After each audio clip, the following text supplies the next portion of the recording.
नमस्कार, मी निशा आपल्या सर्वांचं खूप मनापासून स्वागत करते निशा's स्वाद किचनमध्ये.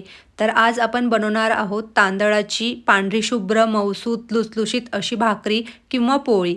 तर तांदळाची भाकरी बनवण्यासाठी आपल्याला इथे तांदळाचं पीठ लागेल. तर हे तांदळाचं पीठ मी घरीच तयार केलेलं आहे. त्यासाठी मी आपल्या रोजच्या वापरातील तांदूळ घेतलेले आहेत आणि ते स्वच्छ धुवून घेतलेले आहेत आणि त्याला छान सुकवून घेतलेलं आहे आणि नंतर गिरणीतनं त्याचं पीठ तयार करून आणलेलं आहे. तर तुम्ही कुठलेही तांदूळ वापरू शकता. म्हणजेच काय तर भाकरीसाठी कुठलंही पीठ घ्या, फक्त ते फार जुनं नसावं, कारण त्याची भाकरी नीट होत नाही. चला तर मग रेसिपीला सुरुवात करूया. तर त्यासाठी इथे मी गॅसवर एक भांडं ठेवलेलं आहे आणि आधी मी पाण्याला उकळी काढून घेणार आहे. तर त्यासाठी इथे मी 1 वाटी पाणी घेतलेलं आहे आणि या पाण्यामध्येच मी मीठ घातलेलं आहे आणि ज्या वाटीने आपण पाणी घेतलेलं आहे त्याच वाटीने आपल्याला पीठ घ्यायचं आहे. म्हणजे प्रमाण कसं घ्यायचं तर 1 वाटी पीठ असेल तर 1 वाटी पाणी आणि पाणी छान उकळल्यानंतर यामध्ये आपण हे पीठ घालायचं आणि याला छान मिक्स करून घ्यायचं आहे.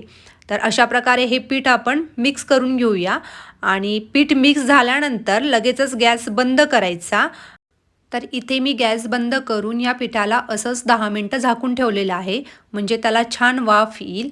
आणि हे पीठ आता एका ताटामध्ये मी काढून घेणार आहे, कारण हे पीठ आपल्याला गरमच मळावं लागतं. तर अशा प्रकारे हे पीठ मी सर्व ताटामध्ये काढून घेतलेलं आहे आणि आपण याला आता गरम असतानाच मळून घ्यायचं आहे.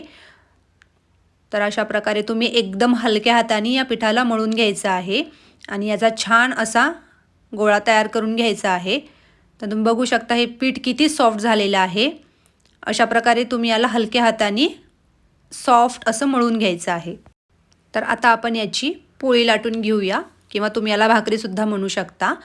तर असा मी या पिठातला एक छोटासा गोळा घेतलेला आहे. तुम्ही पीठ बघू शकता किती सॉफ्ट आहे. पीठ असं सॉफ्ट असायला पाहिजे आणि आपण आता याला आपण जशी पोळी लाटतो तसंच लाटून घ्यायचं आहे.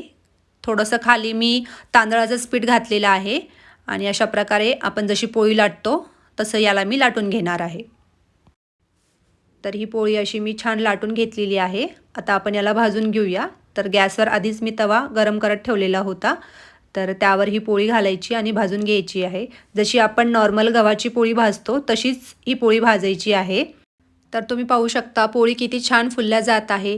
तुम्ही सुद्धा जर अशा प्रकारे ही भाकरी किंवा पोळी बनवून पाहिली तर तुम्हाला सुद्धा नक्की जमेल. अगदी तुम्ही बॅचलर असाल तरी तुम्हाला जमेल, कारण ही रेसिपी अगदी सोपी आहे. तुम्ही सुद्धा नक्की ट्राय करून बघा आणि तुम्हाला कशी वाटली हे मला कमेंट बॉक्समध्ये नक्की सांगा. Thank you.